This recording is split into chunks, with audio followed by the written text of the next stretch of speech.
We're gonna go ahead and get started on this GR Corolla. The only mod we're gonna do before we do the baseline test runs at Buttonwillow Raceway, and that is brake fluid. We wanna be able to do a couple hot laps at a time, not boil the brake fluid, have to pull in, let it cool down, bleed the brakes. We're not gonna go through all that at the track, so we're gonna go ahead and swap out the brake fluid right now, put the front and rear tow hooks on it so that way we're set. Check this out. Tow hook time.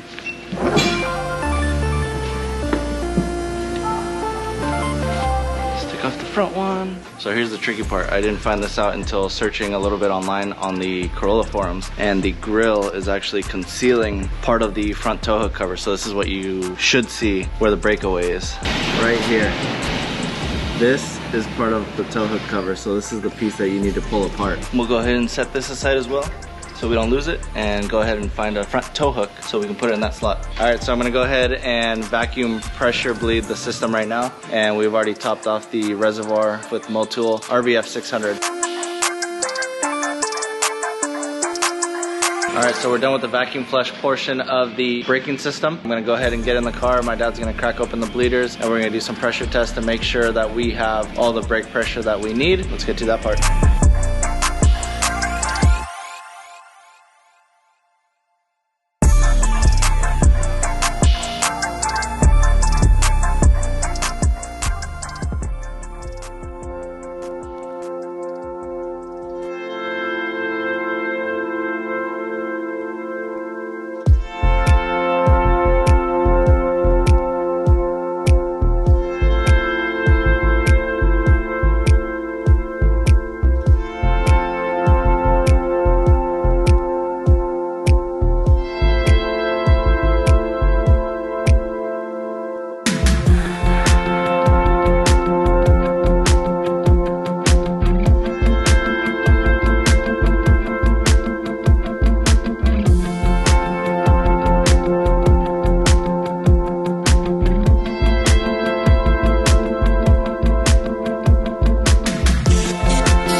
Oh my god, my hands hurt. All right, so we're out here at Buttonwillow. It's about 38 degrees right now. No one's been on track. The track is fully cold. We are ready to get out there and get Danny in the car, suited up, ready to rip. Again, this car is still bone stock form. It's still got all the trunk matting. It's all stock, still full weight. Nothing removed, nothing changed.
first session is done. Danny was able to manage a 205.6, just getting a feel for the car, checking the brakes, seeing when he could turn in, where he could go over the berms. He said the car feels amazing. It's super fun to drive. The power doesn't feel like what it actually dynoed in the last video. He said it feels a lot more powerful than that, but he had a blast, and that's just our first session. Now we brought the tire pressures down 5 PSI all around because it climbed quite a bit. Before we headed out on the first session, we set the tire pressures to 28 out of the box when it was fully cold.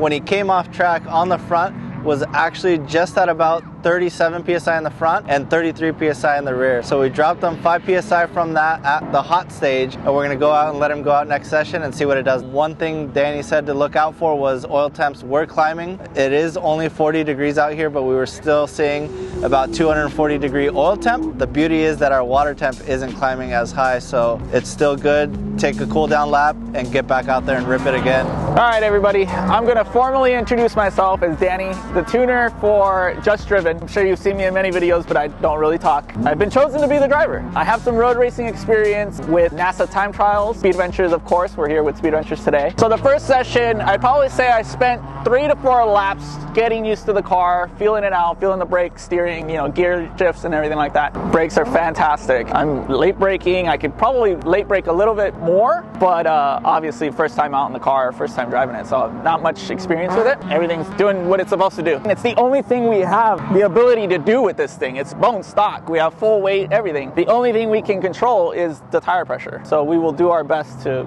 keep those in line, and we'll see how much time we can shave with the right tire pressure. At the very end of the session, I was able to manage a 205.6, which I'm very excited about. The goal today was to hit 2 minutes flat, but as long as I can get to 201, 202, I will be extremely happy. The track was probably around 38 degrees, which is extremely cold. Now that more cars are on it, sun's out, there's no clouds in the sky, everything's warming up, so I believe the second session should be the fastest session of the day. It's only gonna get worse after, you know, noon, so we're gonna try to do our best before then to lay down the fastest lap time. Our goal is to push it as hard as we can push it, right out of the factory, right out of the lot. We'll go from there.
faster. Yeah. But that. Oh, what the? Yeah, I was haul ass. Dang, all-wheel drive system overheated. Switching to two-wheel drive. So that caused me to stop because I was like, yeah, don't want to break something. Shit. So I'm gonna grab my computer reader, take a look at it. I knocked the second down. I'm at 204 now. It has a 203 in it for sure. But I saw the all-wheel drive overheated, and I was like, oh, I'm gonna stop. So I started coasting it into here. We're gonna take a look at the code and see what's going on. It didn't throw a check engine like that, did it? No. Oh, okay. It just shuts it off from four-wheel drive to two-wheel drive. So weird. Gotta see why. Crazy. All right. Dang. So what did we learn today? We learned that the GR Corolla is extremely capable. Danny absolutely loved driving this car today. He put it through its paces. We figured out a little bit better on the tire temperatures and how to manage these stock Pilot Sport 4Ss. There's more grip to be had, and these tires just can't support the car. So first order of business, wheels, tires, coilovers, and exhaust. To recap on Danny's last session, he really only got to do like one solid hot lap because there was traffic. He had to get the tires to warm up in the first lap. The second lap there was traffic. Third lap he got a really good hot lap in, and we got it down to a 204. He's super stoked with it. There is potential for more, but by the time he started that next hot lap, that warning came up on the screen and he just decided to call it quits and like pull it into the pits. We got it into the laptop, tried to see some of the data that was available. And after the car sitting for about 10-15 minutes, the only data we could see that was of any insight was that the manual transmission fluid was seeing about 207 degrees after sitting staging for about 15 minutes. So that's a lot of cool down time from off track, and he literally coasted the whole way back. But what we did come to find out was that the all-wheel drive system automatically switched it over to two-wheel drive mode because something started to overheat in the all-wheel drive system. We did read online that there is an issue with the overheating of the clutch packs that are near the rear differential because the exhaust is extremely close to that. It's a lot cooler than it usually is on the summer track days, so we really have to get ready for those. And we're gonna go ahead and start upgrading this car like immediately. I've already ordered wheels, we have tires on the way, we have an exhaust system on the way. Now we have to narrow down and figure out what we need to protect with the clutch packs and the rear differential. I did see that there is a Cusco rear differential cover that is available. It also increases fluid capacity, which will help with some of the overheating as well. But we do need to figure out a way to direct more air to those clutch packs, get them to cool down so that we can do more hot laps on the track. We're not sure if we can add a pump to the transmission side of things as well, so that way we can put a transmission cooler. This is all stuff that we need to see when we go back to the drawing board, figure these things out, and get back on the track because we really want to come back out, test the new updates, test the new mods. We want to be able to rip a full 20-30 minute session without this overheating of the all-wheel drive system. We want to be able to push it as hard as we can and have fun. So far, this car's amazing. All right, that's going to do it for this episode. On the next episode, you're going to see all the upgrades we're going to do and all this heat management that we're going to try to figure out for the transmission, the clutch packs, and that rear diff. Don't forget to like, comment, subscribe, follow along for more content on this GR Corolla. We'll see you guys next time. It kind of like lets go a little bit, like clicks like something weird, and it's like whoa! It almost like removes the tightness. Oh wow! It's like the strangest thing, and I was like, oh, that felt funny, but I was totally fine. Like it went numb. Yeah, when you like it goes loose. I see. Yeah, then you feel the motor like clink, like oh wow, because it lets go. Yeah, and yeah. You're fighting a gear like or whatever. Yeah, it was strange. I was like, whoa. Leave it on, like let it do its thing. And try it in track mode. Yeah. Do you want to try next session on track mode like that? Yeah. Just put it in track and see what it does? Yeah. Okay, we can do that. I can't see. No diff temp or... That's what I'm trying to look for. There's so many fucking things here. There's too many. Previous trip engine oil temp 194, right now 194.